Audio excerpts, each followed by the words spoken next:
She crossed an entire country to marry a man she knew only from 3 letters.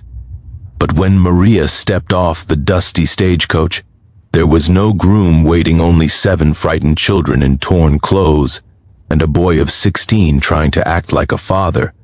With no way back and nowhere else to go, she had a choice: walk away from the life she'd dreamed of, or stay and become the mother they'd been praying for, without ever saying a word. The stagecoach lurched to a stop in a cloud of dust, and Maria O'Rourke clutched the carpet bag to her chest as the door swung open. Heat rolled in like breath from a furnace, full of dust and the sour, sweet smell of horses and sweat. She blinked at the brightness, her eyes stinging. Somewhere in this little town on the edge of nowhere, a man she had never met was supposed to be waiting with a bouquet of wildflowers, and a shy smile at least.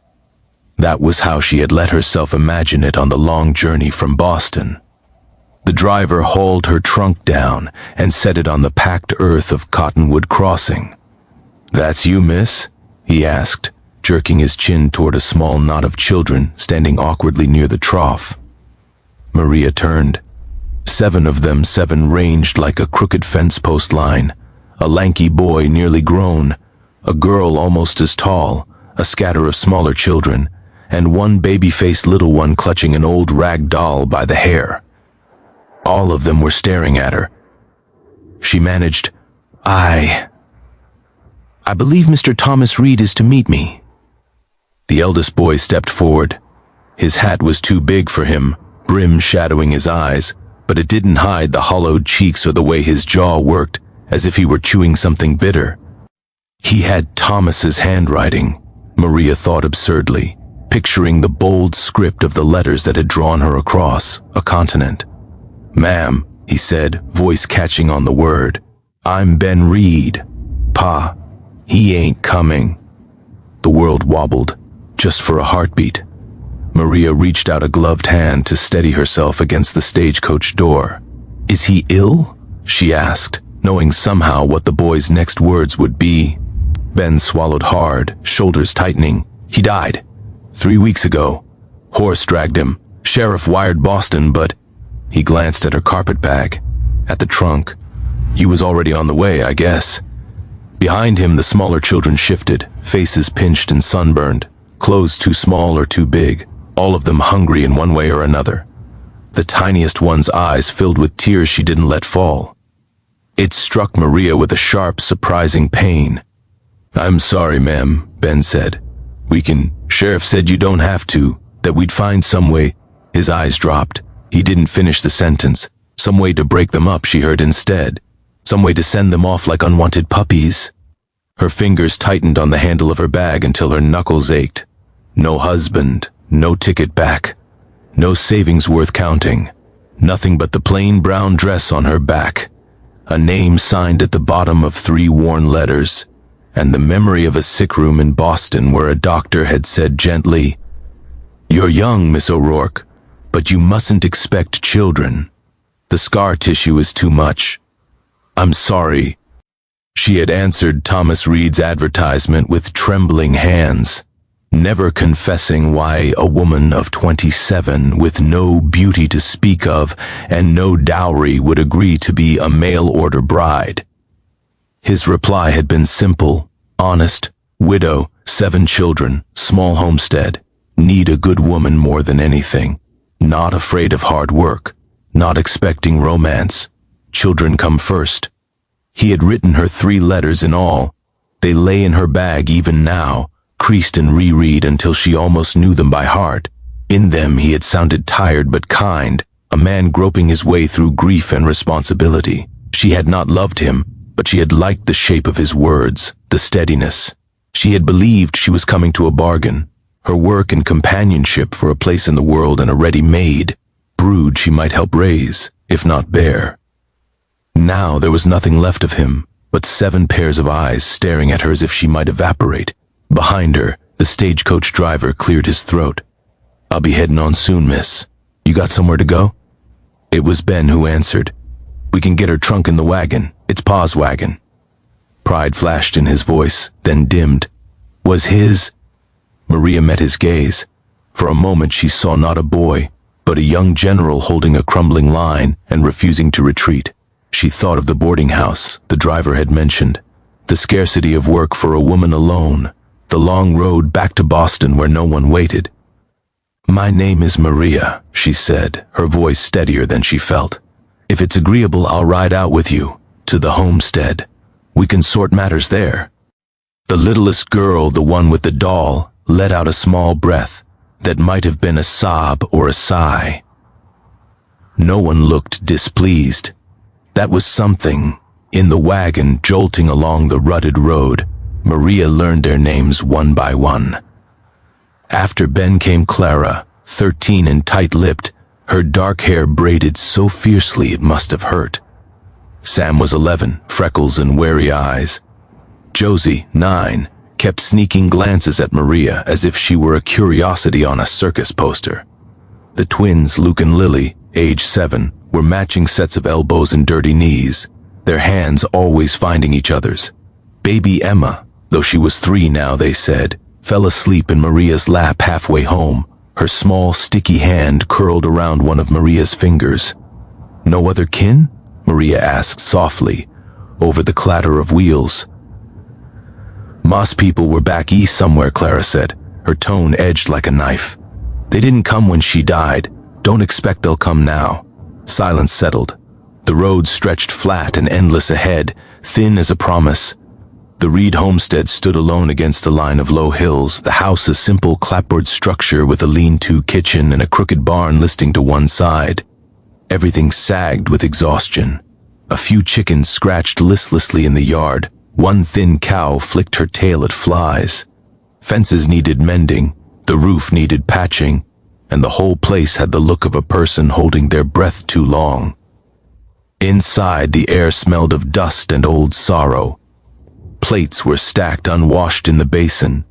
Clothes spilled out of a broken crate, and the table bore a scatter of school books and a half-mended shirt. The children moved through it without seeming to see the disarray, like fish grown accustomed to cloudy water.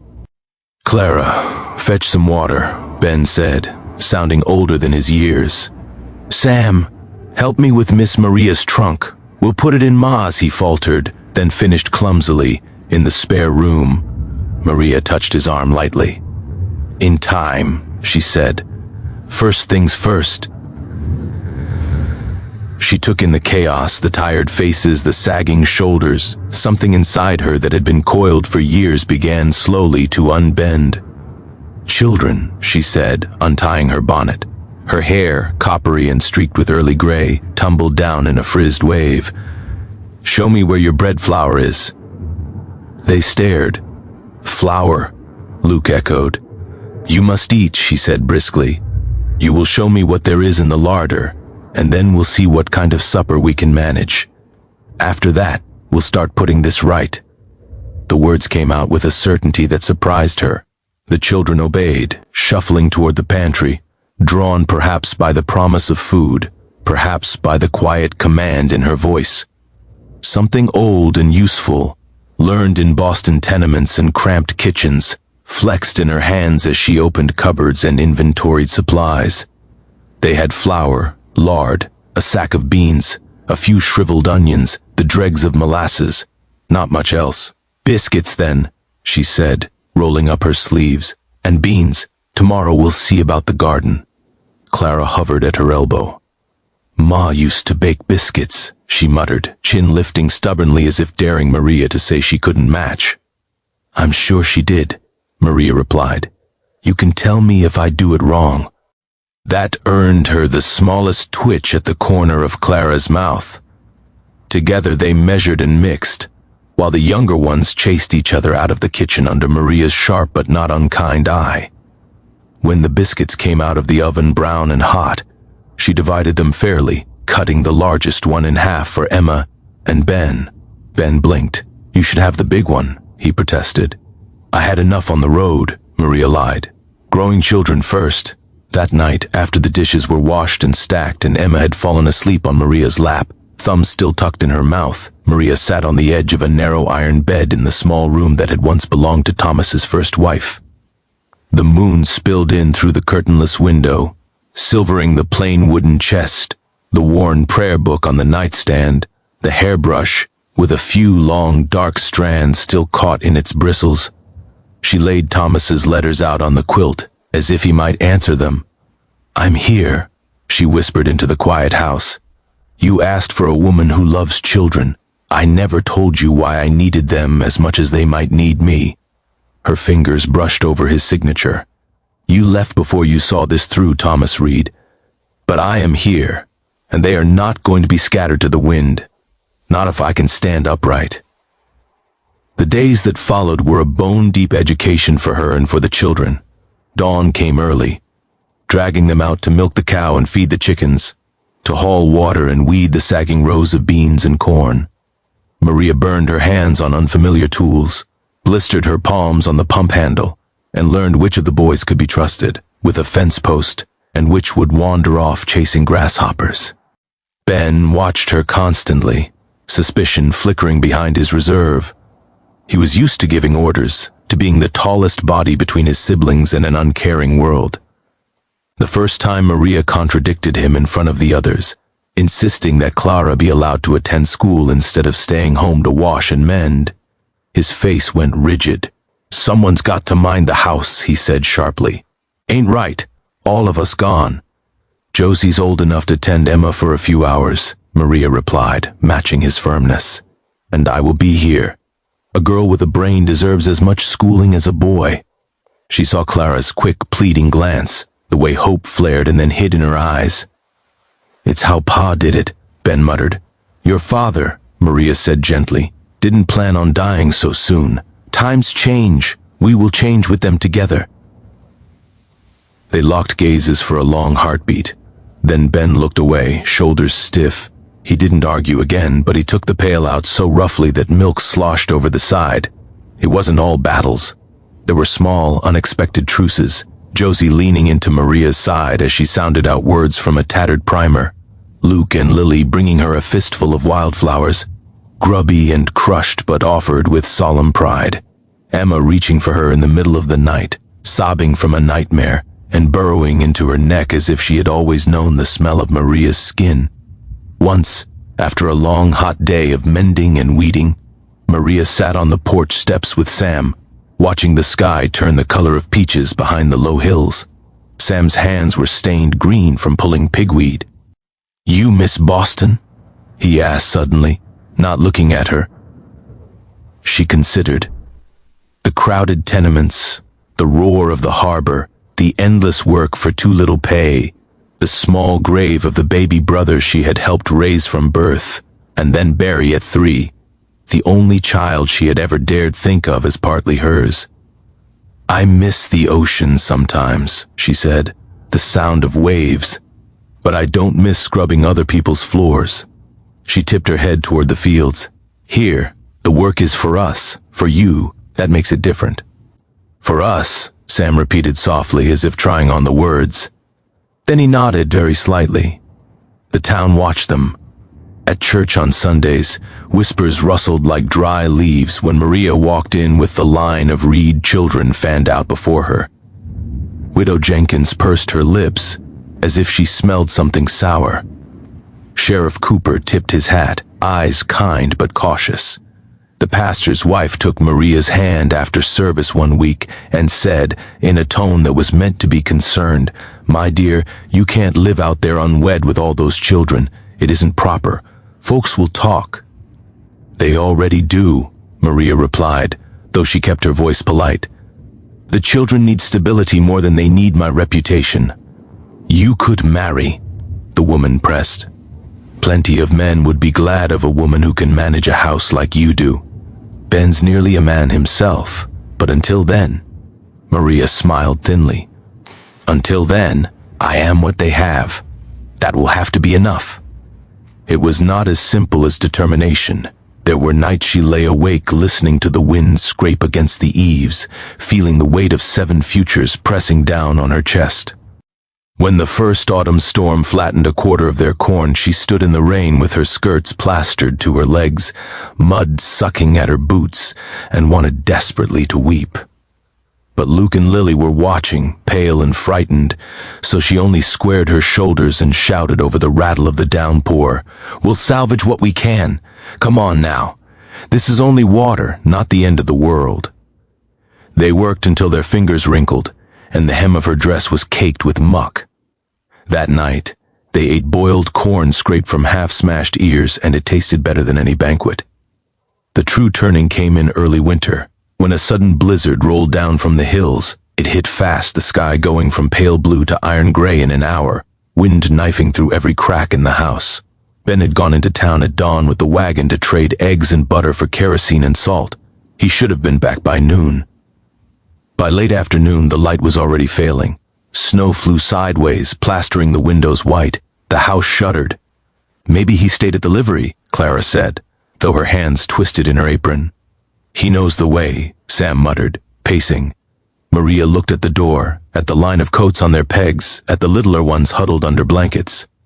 A familiar terror rose in her throat, the kind she had felt when her father didn't come home from the docks in Boston after a storm. She had waited then, a child, watching the door, and he had never walked through it again. "Not this time, Sam," she said sharply. "You'll bank the fire and keep it going. Clara, you're in charge. No one opens that door but you until I'm back. Do you understand?" Lily's eyes went huge. "Back? You can't," Clara cried. "You'll freeze out there. Your brother is out there," Maria said simply, shrugging into her coat. "He wouldn't leave any one of you in a storm like this. He deserves the same." She wrapped a scarf around her head and mouth, pulled on Thomas's old boots, and stepped into the teeth of the wind. The world outside was a swirling, white nothing. The road vanished a few yards from the house. Snow bit at her eyes and clawed down her collar. She hunched her shoulders and pushed on, following the memory of ruts underfoot, the feel of the land she had walked every day for months. Her feet slid once she went to her knees, stinging cold soaking her skirts. She swore under her breath and lurched up again. "Ben!" she shouted into the storm, voice snatched away. "Ben Reed!" Time blurred. Her legs burned, her lungs ached. She had just begun to wonder if she had lost the way entirely when something loomed on her left, a darker shadow in the white. The wagon, half buried, one wheel sunk deep in a drift. The horse stood with head hanging, steam whirling from its nostrils. Ben slumped in the driver's seat like a rag doll. Maria's heart lurched. She clawed her way to the wagon, grabbed his shoulder. "Ben!" He stirred, eyes crusted with ice, skin blue-tinged. "Wheel broke," he mumbled thickly. "Didn't know." "Save your breath," she snapped, relief sharp as anger. "Get down. Now. You walk, you live. Lean on me." It took every ounce of strength to get him to the ground, to wrap his arm over her shoulders and start the staggering trek home. He was heavy with cold and exhaustion, a dead weight dragging at her. The wind slapped them, howled around them, tried to twist them apart. "Don't you dare fall," she panted at him. "I did not walk all this way to drag your carcass home." He huffed a laugh that was half sob. "Bossy," he muttered. They stumbled, stopped, stumbled again. At last, when Maria's legs were shaking and black flashes danced at the edges of her vision, a faint yellow glow appeared ahead, the lantern Clara had hung high in the front window. A small, defiant star. The door burst open before Maria could lift her hand to knock. Warmth hit her like a wave. Hands grabbed Ben, pulling him inside, peeling off his frozen coat. Clara was crying openly. Sam's face was pale as milk. "You're idiots," Maria said hoarsely, teeth chattering, though no one had done anything wrong. Then Emma flung herself at her knees, sobbing Maria, Maria, over and over through snot and tears, and the last of Maria's strength went into folding down to hold her. Later, wrapped in quilts around the stove, Ben's feet thawing painfully while Maria rubbed them with rough hands, he looked at her over the kettle of steaming tea. "You came," he said quietly, as if it were a puzzle. "Of course I came," she replied. "You're my boy." The words slipped out before she knew she would say them. They hung in the warm air, fragile and astonishing. Ben's throat worked. His eyes shone too bright in the firelight. "I thought you might leave," he confessed in a rush. When you found out, Sheriff said you'd go back east, didn't see why you'd stay for us." Maria reached out and set her hand on his wrist. His skin was hot now, alive. "I came here for a husband," she said slowly, "but I stayed. I stay. For you. All of you." He stared at her hand, then up at her face. "Ma," he said very softly, as if testing the word. She closed her eyes for a moment. It settled over her like a benediction. From then on, something in the house shifted. The ground under their feet felt firmer. There were still lean times and arguments, broken tools and sick calves, but they moved through it together. The way a body moves with all its parts, rather than a scatter of separate limbs. Spring came with a flush of green, the wheat pushing up stubbornly through soil they had mended with compost and care. Clara finished the school term at the top of her class. The teacher came out one Sunday and pressed a worn book into her hands, saying, "For your studies, Miss Reed." Clara held it as if it were made of gold, then later whispered to Maria, "Maybe I could be a teacher someday. You could be anything you want." Maria said and meant it. Josie learned to bake biscuits that didn't come out like stones. Luke and Lily grew a whole row of peas almost by themselves. Emma forgot, slowly, the sound of her own crying in the night. Sam, who had always hung back, started asking the kind of questions that made Maria laugh, and then admit she didn't know, insisting they look for answers together in the dog-eared Bible and the old almanacs. One evening, over a supper of stew and fresh bread, Sheriff Cooper rode up with papers in his hand. His hat was in his fingers, his expression grave but kind. "Miss O'Rourke," he said after she invited him in, "Town council's been talking. You've been here near a year now. No one can say you ain't doing right by these young'uns. There's some talk of making it all legal like guardianship, so no one gets any ideas about claiming them or the land out from under you." Maria's hands trembled as she took the pen he offered. She signed her name slowly, the ink soaking into the paper. Maria O'Rourke Reed, guardian. It was not a marriage certificate, not the future she had imagined when she'd answered Thomas's letter, but it felt truer somehow, as if this was what she had been walking toward all her life without knowing. That night, when the children were all abed, the house quiet except for the murmur of the wind in the eaves, Maria stepped out onto the porch. The sky was a bowl of stars. Somewhere in the distance, a coyote yipped. She thought of the girl who had climbed onto a stagecoach months ago, clutching a stranger's letters and a fragile hope. That girl had believed she was going to meet a husband who would give her children a name, a place. Instead, she had stepped off the coach into a row of thin, watchful faces, and the word died. No husband, no promise.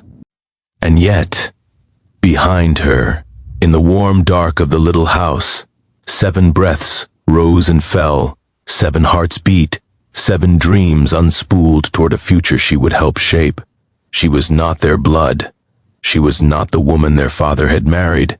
But she had walked into their lives when both they and she were adrift, and together they had built something that felt to her like grace. Maria lifted her face to the stars and smiled, lines at the corners of her eyes deepening. "Thank you, Thomas," she murmured into the night, "for sending me where I needed to be." She had come as a mail-order bride, an extra name on a shipping ledger. She stayed as something the world would never quite have words for. A woman who had lost her chance at bearing children but somehow found, waiting for her at the end of a dusty road, the family she had always wished for, and the children who, without knowing it, had wished for her too.